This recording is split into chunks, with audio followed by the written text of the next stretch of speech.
दोस्तों आप लोग ने सूरज को तो रोज रोज देखते हैं, लेकिन इसके बारे में कभी सोचा है कि सूरज की आवाज कैसी होती है? आवाज सुनकर आप हैरान हो जाएंगे, जो कि वैज्ञानिकों के द्वारा रिकॉर्ड किया गया है, जो कि सूरज की 6 आवाज बहुत ही खतरनाक और डरावनी है। इस ऑडियो को सुनने के लिए हमारे देशभक्त इंडियन आर्मी के लिए 1 लाख जरूर कर देना और इस प्यारे झंडे को जय हिंद लिखने के लिए मत भूलना। Audio number 1।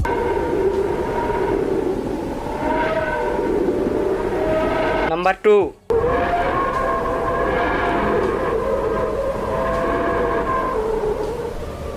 नंबर 3।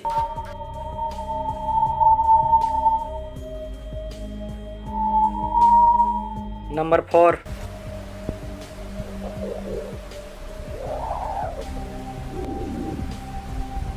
नंबर 5।